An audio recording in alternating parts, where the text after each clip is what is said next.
makambo ya libala makambo ya libala na lobi na sabang caméra meka koloba te na moralité caméra loba te ba meka kopakola nga buzoba te ponga na kopakola buzoba koleka ye soki na bina kota na enquête na vie privée na ye hein ba congolais ba koliga esu président Vital pekisa batuna yo yebisa bango batika parce que ngai nazala ba élément terrible sur sa vie ozo banga mutute ata moko te nanga ina pesa adresse na po ba ya lukanga so ba lingi ba kanga ba ya mbala mongo po ba banga te à Kisasa j'habite aucune maison ata moko batongi te mais mon konzambo ka loba ina ba congolais na kotonga 1500 ba logement sociaux c'est un nani libanais atongi le côté okingai allez présent caméra juste sur deuxième projet après c'est la même personne coût combien la corruption le chef de l'État a dit le 11 juillet bato banso bazana kati ya corruption ya mafia bakokangama Mbote na bino bandeko nyonso ba internet ya club.com o bulanda biso de partout na mikili ya poto pe awa na mboka Kinshasa mingi bozali ebele o bokomelaka biso pe na Facebook na WhatsApp par rapport ya o nyonso tozali kosala musala pona bino en tout cas ne boyebi tozali bongo ba chroniqueur politique en tout cas bazo senga biso corporation fo ezala makasi po teto meka un peu kosonga ba o ya biso ba oyo bazali mingi menacé na musala o bazali kosala par rapport à l'opinion na bango par rapport à la vérité na bango par rapport ya o bango baza ko mettre comme sujet comme opinion na otoloba ezali bongo musala moko ya passe pe musala moko ya danger mingi pamba te moko ya biso moko ya ba ene na biso na kati ya presse aza bongo menacé pe réputation ezali ko beba bongo makasi réputation za ko beba neto yebi toujours que non réputation mutu basomba kango te aza na bana aza na mwasi aza na belle famille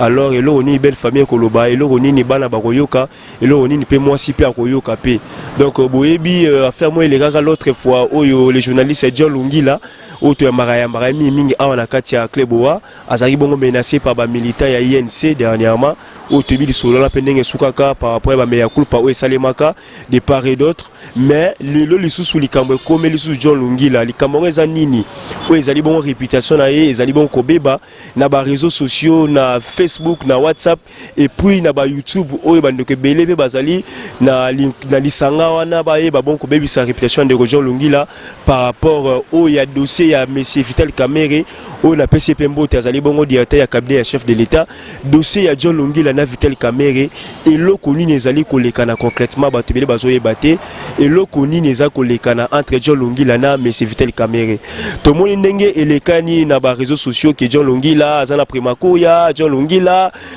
divorce na mwasi na liboso John Lungila batie diplôme na en doute John Lungila a $8,000 pour bébi sa réputation mo ya monsieur Vital Kamerhe biso to information wana tant que tu luka toujours ben information mais to m'équipe lelo to yambaye les concernés John Lungila apé sa biso version na ye par rapport ya makambo nyonso ezali koloba malasima mukongo na ye est-ce que na katsa motema na azali coupable to ezali justement ba rumeur to ezali justement ba limba bebe sa réputation na ye na katsa mondo yo mingi bato belepe balinga ba profiter na sima ya bato po ba meka pe ko lia mbongo ba meka pe ko s'enrichir est-ce que John Lungila azali dispo à répondre à ma mitune na biso oyo tokiteli awa po to sola na elelo. Bonjour John Lungila. Bonjour Ndeko. Bonne santé. Très bien, très bien. Je crois que au Koutinga maladie au Koutinga na prison te naza esika na vandaka batu nyonso bayebi si so bayebi adresse na vana na bandal na pesa bango pona sunga bango na vana na ça te parce que déjà bato belé bazaluka basalo mabe bakanga yo ndenge tozoyoka elo mo ezate mon cher parce que moi mboka o eza biso tout mboka o eza biso nyonso ba médecin ne to sola na boye bazo soigner ba malade na hôpitaux ba infirmier bazo traiter ba malade. Vous comprenez? oyo baza na misala ba avocat ba juge na minso oyo bazo plaider na ba barreau biso toza ba journaliste musala na biso za oyo sala tendre micro à part micro au sali musala moko fouiller mukonza mboka lobaki na biso déjà tozali ko compter na assurance à chef de l'État lobaki aza ami de la presse. Cela veut dire que avec les chefs de l'État, le journalisme d'investigation ils ont sala musala. Ce qui va payer aux responsabilités publiques, zala prêt à rendre compte. Tozali kolandela makambo ya vie privée à mutute. Tali bisote. Tozolandela batu oyo nyonso bandimi kosalela mboka na ba institution. Tokolandela bango. Soki musala bango bazo saleza malamu te tokolandela pe tokoloba. C'est qu'on fait et personne ne peut nous intimider. Là encore tozo banga mutute. Ata mon côté. Nanga ina pesa adresse nanga po baya lukanga so balingi baya kanganga baya mbala mongo po banga te. Tu comprends? Cela veut dire que ba intimidation biso to na tina nango te parce que musala o tozo sala pe o tozo loba eza na nzela toza batama boma te. Wana ezelo ka liboso. Eloka mi balé. Mon frère. Biso to sa musala ya masekité. Musala o to sala eza pona kosunga mokonza mboka. Naza mutu a IDPS, naza mutu a cache, naza mutu a FCC. Bon, admettons. Mais ngai na obimisa ma BO a osala. Ata bato a IDPS ba ko sepena ngote. Yo ozo sunga mokonzi mboka te. Tant ya linga sa malamu yo ozo bebisa. Bata IDPS ba ko sepena yo, ba ko sepena ote. Problème ezani. Ngai na Vital Kamerhe il kambozate moi je kambozate mais makambozo comme on zo tanga moi mingi babi ke no yo zo sala comme cible na yo ya zo cible na yo ba ye na batu na ye na ebite primacour ya ye mutame manga ito likambuni babi surtout miko comme mimi na couloir primacour ya na ebi yango sikeza kate ngai nazali chrétien na bandaki na église catholique esika babatisa ngai na sali lokola acolyte na Saint-Esprit na livulu petit servant lelo oyo ngai naza néo apostolique nga néo apostolique nazali mo Kristo na tosi bato a primakuya na kofinga bango te so ba couloir primakuya osali baza bandoki ngai na fini bango te na yebi ate sika barate couloir ngo na ebité couloir ni nga na ebité peut-être na ebité bango bakendaka kuna mais ba confondre ngai babi que la plupart ba journalistes bazala ba mille ba primaco ya vu que yo posa célèbre na makata na média ozo signer la ba opinion na yo c'est que yo posa pe pembeni wana tangu tosolo ba boyeza po mokonza mboka pesi biso ndingisa alobi ngai naza ami de la presse na kondima te et puis si biso la presse responsable moi je fais la presse responsable pas irresponsable. Bango ole ba ko répondre na mituna nga na tuni bango ba ko mo finga ngayo primakuya o na abandona famille na Brikine o na abandona bana ba komi ba avocat ya bana na ngai ba komi ba avocat ya famille na ngai na habité ba biso papa a divorce o moni makambo libala caméra meka kolobate oki ngai makambo ya libala na lobi na obisa bango caméra meka kolobate na moralité caméra lobate parce que to koti na moralité caméra ko benga na mboka auto ko benga na na moralité to ko benga na banda makambo e banda nga na lobelo te makambo bo soto ya sala tanga zaki président ya bureau ya Assemblée nationale kuna oyebi yango nga na lobi yango te mais ya yebi yango oki ngai bana na yebi te soka bota wapi ayebi ba meka kopakola nga buzoba te ponga na kopakola buzoba koleka ye soki na bina kota na enquête na vie privée na ye hein ba congolais ba koliga s'il vous plaît pardon atala président Vital pekisa batuna yo yebisa bango batika parce que ngai na ba élément terrible sur sa vie de gens ngai c'est là ngai na université hein na sala ba travaux pratiques. Ça fait 7 ans, ça a 7 ans pour se diplôme à licence. Ngai moni lokuta. Ça a 7 ans pour se diplôme à licence. Bon. Et puis bah c'est le diplôme là en doute. Na bête la bango CV na ngai. Ngai nazali mwana mobola. Papa na ngai azaki maçon, motongi bandako. Mama na ngai azaki moteki kwanga. Asalaka kwanga ateki mama na ngai. Wa boti ngai. Comment est Laurentine? Papa na ngai azaki maçon akufa. Ngai na sali école primaire na ngai na école primaire de Livulu EP4. Tant on a silisi na 97. Na keiko tanga na ISMA, Institut scientifique de Makala, ISMA. Na 2001. Na 2000 to combien na 2000 non de 2007 à 2001 na sisi humanité na ISMA. De 2002 à 2007 na sisi université ya Kinshasa, faculté des lettres, département de sciences de l'information et de la communication. Moi je suis licencié. J'ai travaillé, mon TFC a porté sur votre président Kamere. Oui, moi je l'ai étudié à l'université. Son comportement, l'acte, l'homme, moi, Kamere. J'ai fait une étude scientifique sur lui. Mon TFC a porté sur lui. Moi, Lungila, j'ai travaillé, je le connais très bien. En 2007, je suis licencié, ça fait maintenant plus de 12 ans. On est en 2019. Moi, j'ai obtenu mon diplôme de licence en 2007. 2007. Université de Kinshasa. Directeur et en mémoire, comme on a eu professeur Kasongo Ibanda Ngozulu de Spirit of. Professeur Nanga. Directeur en mémoire Nanga. Ba professeur Nanga ba ebingai. Ba ninga to tangi na bango baza ebele. Baza ebele.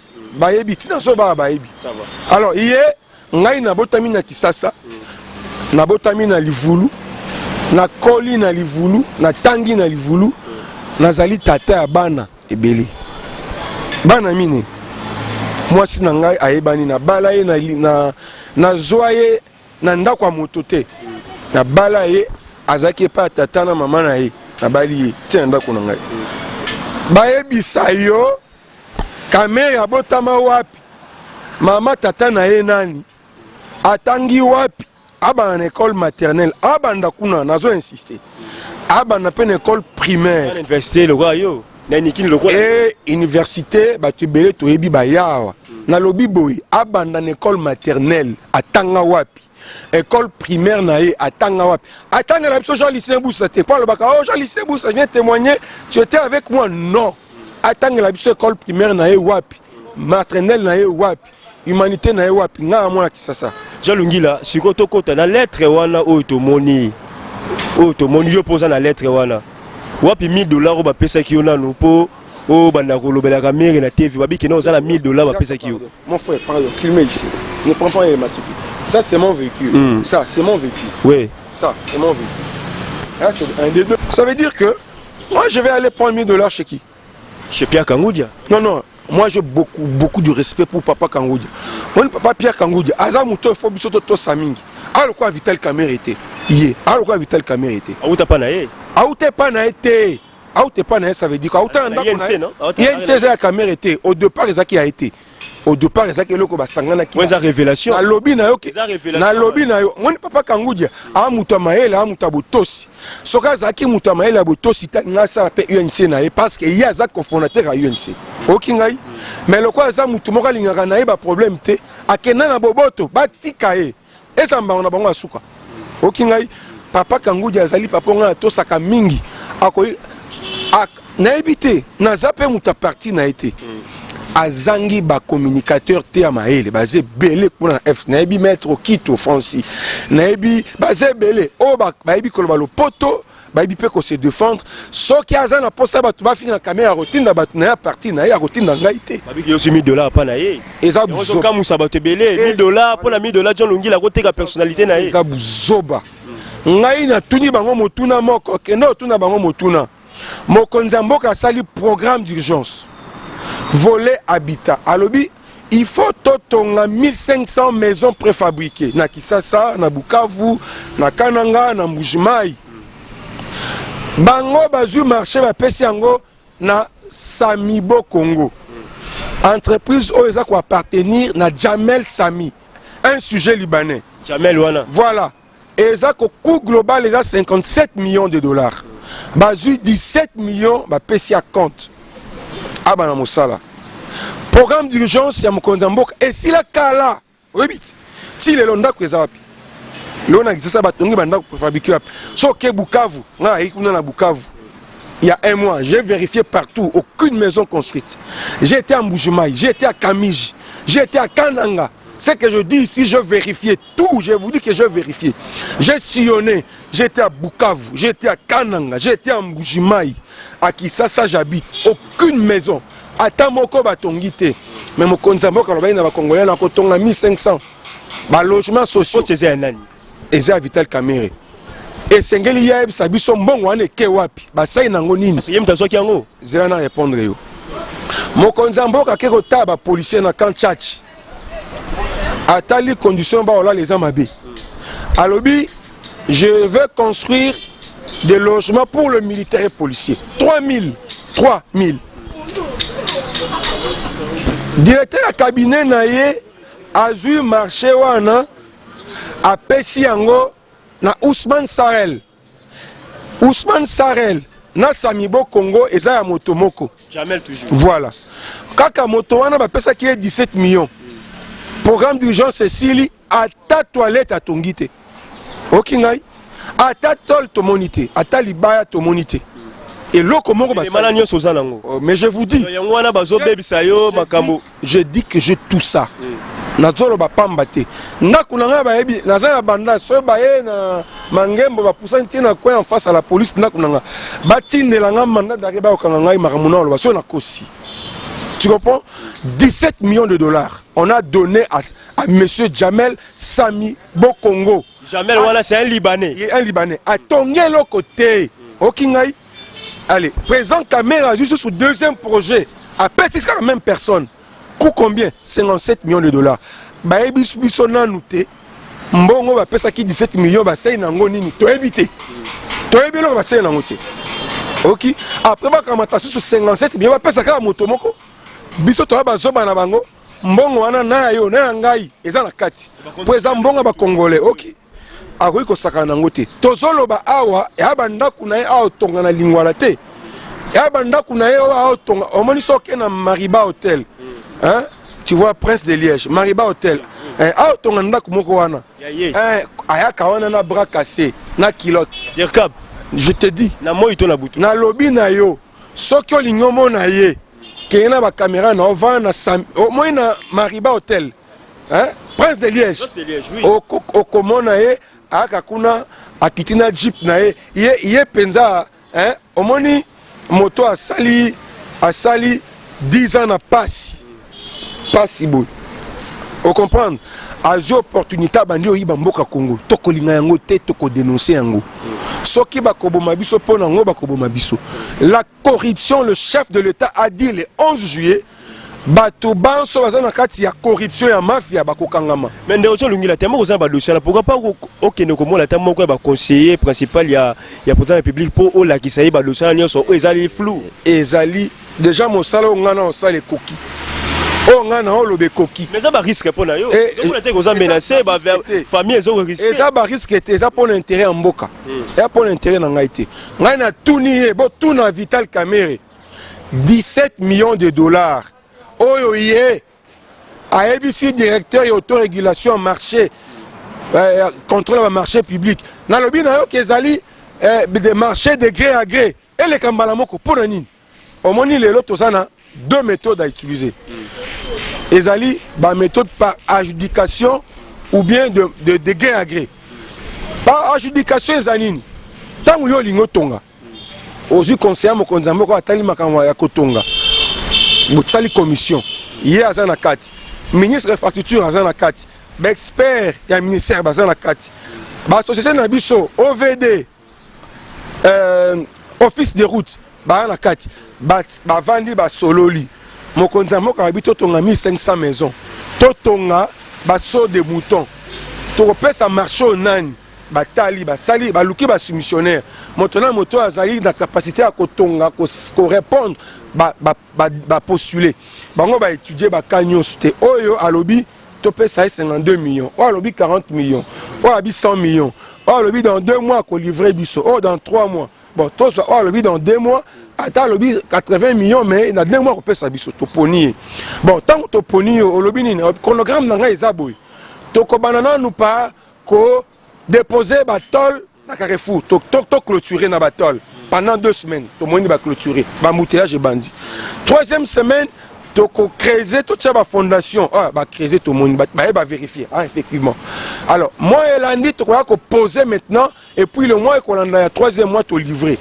c'est ça tant aux autres ba marché par adjudication tu comprends mais tant au quai de gré à gré muta contrôler azate na lobby marché wana mbongo wana bo pesa Ousmane Sarel Samibo Congo et Kenemba Moko botuna mituna te Kenemba Moko ça sent la corruption surtout tant ba pesi mon solo balobi na biso te ndako yango bakotonga wapi ekomanda mokolo nini ekosila mokolo nini wana komi kimoyibi ti lelo programme du jour sa mokonza moko esila 100 jours eleka to komi na banza 200 jours maintenant atanda ko moko batongite to tuna bango te soki to tuni to komi bata prima kuria soki to tuni o ngana sundola bana soki na tuni o na luaka ndako ya $40 soki na tuni ba komi ko fingama ba menace soki na tuni baboyi même ke ngana tanga université ya Kinshasa soki ba tuni ngana komi zoba. Merci John. Tuni bayebisa biso d'abord 17 millions de dollars là. Ba sai nango nini pona kotonga ba préfabriqué ba motuna na ngeza kaka yango na moko mususu ezate ba sambrier te ba kota na vie privée te ba répondre na question les 17 millions de dollars qu'ils ont remis à Samibo Congo pour construire le maison préfabriquée promis par le chef de l'État aux Congolais. Basali na yango nini ezali wapi? C'est ça motuna. Merci John Longila bando balandi boki vérité à dossier pe vérité à ba lettre voilà il y a lettre ouverte sur là au John Longila au Tikozwa ouais panzani mingi na ba réseaux sociaux partout mais John Longila to chité toujours na lettre ouverte voilà ba lobi kino coupage ya ba confrère ba journaliste na kati ba ministère olela bango yango John Longila coupage ya ba confrère na yo zali président ba chroniqueur politique nyonso Kinshasa mais neni yo moko mokonzi okesu ko lesu coupage ya ba confrère ba journaliste na kati ba ministère wana yango pe ba komi na kati ya lettre wana babiki no yo za modèle te oleka na galero na ba télévision pour osala ba remarque oza donner des leçons te John Longila obi eza Sony hein bon ça on attend annonce pardon na sengi hein mon de commentaire ça on annonce émission bolimbisi o eza Sony eza nini ba fingi kangudia ba fingi mbikai mais kaka bango bazolo bazuzu ke ngai tango nazaki osala kuna na yibaki mbongo ya ba journaliste o mona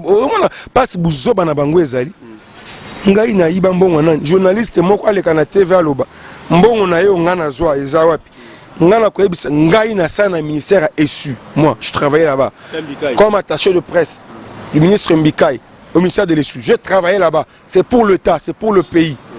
Et le ministre Mbika il m'a fait confiance. Na saina musala tinabimi atabuzoba moko ezate. Mutu moko te chef d'établissement moko te akolobake amonanga na bureau na ko senga mbongo azate. Ngai nabimi très propre là-bas. Nazaki na kati ya mafia te. Na sali na ministère a ESU lokola simple attaché de presse na tseli ko kota na mafia te. Na tseli ko kota na corruption te. Na travaillé na papa Kangudia. Ministre à budget. J'ai travaillé avec lui. Je l'ai accompagné. J'ai apporté mon expertise pour l'accompagner. Si les lots, papa Kangou Yakout, ça fait 2 semaines passées. Oui, ça fait 2 semaines passées. Nazaki nae. Nazara ba relation malam qui toko nae. Nazali kamon na été. Soki na yiba kimbonga ba journaliste. Soki na laki moyibi papa Kangou Yakout mbanga pa na été. Ya azamuta maele, azamuta nzela ya bosolo. Et donc makambo nyonso balobi na kati wana bazolinga ba flouer ba congolais bazoki ma motuna na ngai motuna na ngai eza simple 17 millions de dollars oyo bozui bo pesi et pas à Jamel Sami société Sami Congo pona kotonga 1500 maisons préfabriquées mo konzamboka alobaki yango devant ba caméra na micro bosali na yango nini omoni lelo mo konzamboka ye moko a comprendre abandi soko kita ko vérifier pour comprendre que ça na ba miyibi mais la retard retard mieux vaut tard que jamais biso to kosonga mo konzamboka ba miyibi nyonso bazana e o ba osana e bakokima mokonzi ko sanctionner bango ngai naza convaincu que papa Félix Tshisekedi aza moyibi te aza moto magui te aza moto abwe loka papa na ye moto abwe akoki kokota na kati ya ba combine inutile te aza ekuti mokonzi mboka te mais aboya ba corruption aboya ba mosolo ebele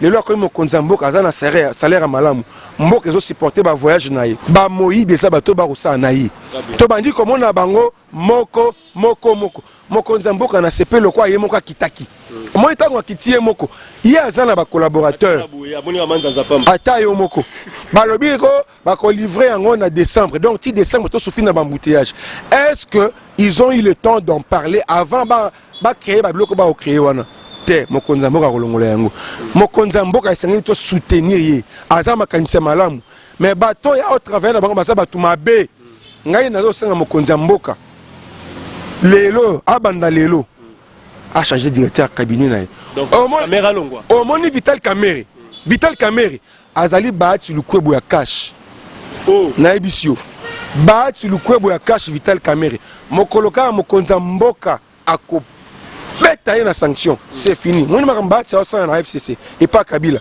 ne makambo Kamerhe osala pe soka lelo ka mokonzi mboka a suspendu aller tala mutu balingi batene na gouvernement abi te nga gouvernement te natikala kaka na cabinet eza normal yo koyebisa mokonzi mboka place yo olingi osala mpo yo oza nani parce que toi tu es qui c'est le non le FCC est en coalition avec le cash mais attendez mais le FCC ne peut pas imposer n'importe quoi au chef de l'État tu comprends même si vous êtes en coalition matikali mokonzi mboka ok asengi bango 3 non pas poste ministériel pas ça mokonzi mboka yo sikoyo Kamerhe yo sa mokonzi mboka te ngai na lingo ke gouvernement te ngai natikali ka directeur à cabinet aza même ko violer pouvoir discrétionnaire à chef de l'État azo ça la pression na mokonzi mboka so mokonzi mboka alingi atia moto mususu yako boya boya za nani na lobi boy papa omoni Vital Kamerhe na bandeli susu eloko yesa bango pe pasi yango wana Kamerhe azali baati lukwebo ya cash kala mingi te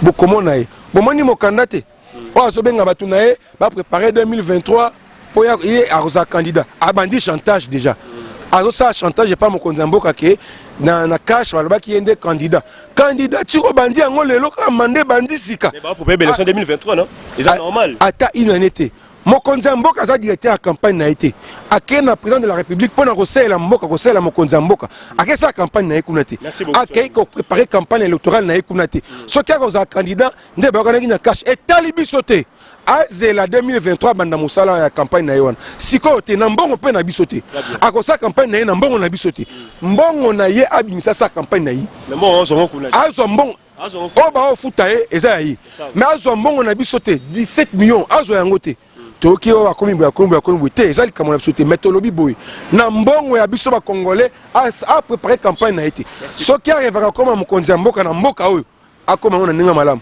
et puis qu'on a passé parce que aussi longtemps que nous on est vivant Kamerhe ne sera jamais présent dans ce pays. Ouais, sa promesse na yo, tu sa prophétie na yo. Je te dis, il sera jamais présent dans ce pays. Signé John Lungi. On va attendre. Moi je te dis dans la bina oboyi, le pangolanga et ebani, c'est quand la fin na ebani. Soki azali a Monique azala na ba élément koki, ba betangaït. Ba betangaï, ba panza parapluie à sima mutuka na ngai. Mais je suis là. Ça cela veut dire que quand il y a intimidation, bah menace, elle est kakala abosa na télé qui ça oyo, hein, qui ça oyo, eza a été. OK, asa mosala na ye, mokonzi mboka tie directeur à cabinet, asa mosala ndenge eza prévu. Directeur à cabinet ba fonctionne ba mission ça défini la constitution. Asa na ba limite na ye parce que lelo oyo mokonzi mboka a pesi biso autorisation à retravailler. Nous faisons la presse responsable. Tozo veiller sur bateau bazar la fonction d'état, fonction publique. Ceux qui ont sali ma bête au koloba. A toza Kamerhe to koloba. tokobomba te tokoloba soki esali bango pasi bafinga ngai navandaka na bula 120 avec na ngai ngona bula 121 soki amoni ke ngai na sema baka efuna ngai na parquet bakanga ngai mais ngai na lobi na eboyi ayebisa biso 17 millions o apesi Jamel Sami société Samibo Congo pona kotonga 1500 maisons mbongo wana eke wapi mbongo tozotuna yango na motema pasi ekei wapi pona nini aluki koyeba te ayekaka pa même personne po atongela basudana ba militaire bandako moto wana azwi mbongo na biso ba congolais asali nango eloko te 17 millions kaka moto wana pe ye aponi apesa lisusu te papa makambo wana esala masusu te tokotika yango te.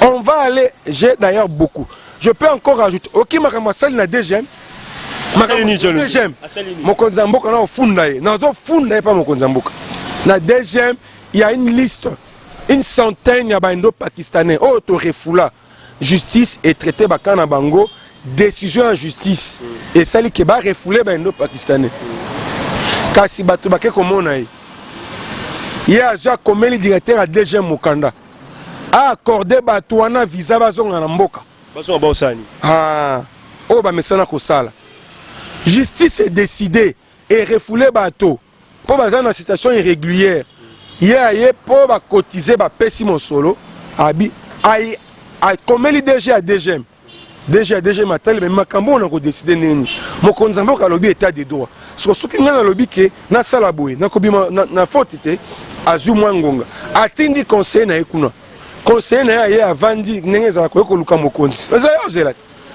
babengi ye ba vandi singa atika cabinet na ye akiti tina DGM akomi na DGM aye akomi na salobi aebisi bato dit appelez-moi le DG aboy komata tramika na se déjà kitiboy dit messieurs depuis que moi je vois des gens pour un service et toi tu bloques que ce soit la dernière fois tu attends il a menacé le DG de la DG a menacé batu ba mona yango boy tango ya ki déjà lobi na batela pe asani asini batu wana soki plus de 200 ba ndo pakistanais oyo to bengani na mboka pour baza na situation irrégulière hier arabi bazonga sans étude préliminaire yona liboso ya mibale makambo oyo ya ba TVA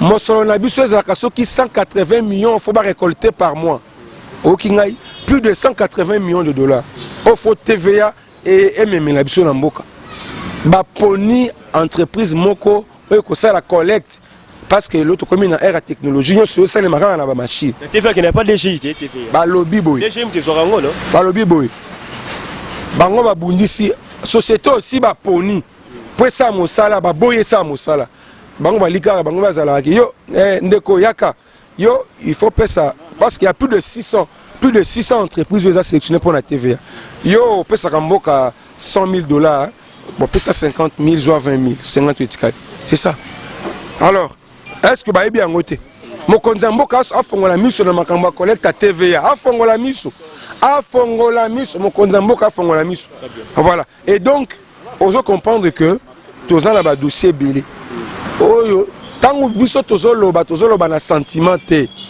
ozo comprendre tozo atteint ko travailler et à confirmer ko réunir ba élément avant que tout tia ngona disposition ba congolais et puis to senga na bato baza simana yango ba se justifier ngai na funzi mutute na fingi mutute na poser kaka motuna et puis nazo senga nazo zela ba pesa ngai yanu et anu ezali mafinga te et anu ezali te ke o asala boy o atanga te o atika bana o ndako na $40 afutaka te na ebite bango bakomi ba locataire na ngai bango bakomi libota na ebite ngai na sengi bango ka motuna na ozele yanu 17 millions de dollars eza wapi. Merci beaucoup John Lungila wanezaki bongo réponse John Lungila la lettre ouverte à soi qui dernièrement bon mon ligne de témoin sur les réseaux sociaux alors club un peu comme Luki pour ezo vérité si makambo la nyoso Luki ne John Lungila épinglé situation nyoso ya makambo na o ezali na se ya lettre wana na bon kutu pe no c'est bon moment qui John Lungila tchango penza likola mesa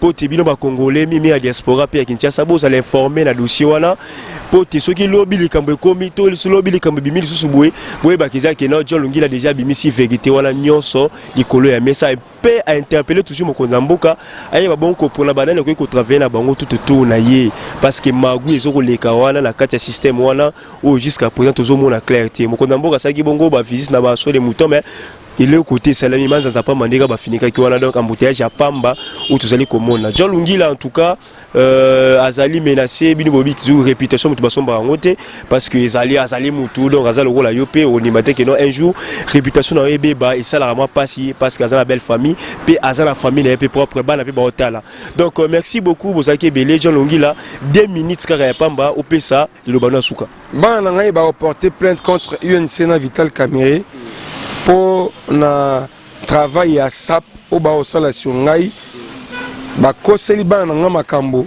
ba biki nga na bana na ngai batangaka na limité o ba koti ba bandi kelasi bazami balé Johnson et Soraya moko auti ko 76% Johnson o ya passé siko na 3e primaire Soraya a auti ko passé na 2e primaire Soraya a 75% bana nga mi balé moi nanga mi sato comme on a Zoé azotanga a auti ko passé 5e maternelle année prochaine en Rwanda classe bango balobi ki nga na abandonna bango na brikin bana ngai na avocat na bango ba osa plainte ba déposer contre UNC na Vital Kamerhe pour na travail à SAP au bango sala contre ngai na sengi bango ba pesa nga eyano nazozele yano na bango na tuni bango 17 millions de dollars et keyiwapi bandako o mokonza mboka prometaki ba congolais 1500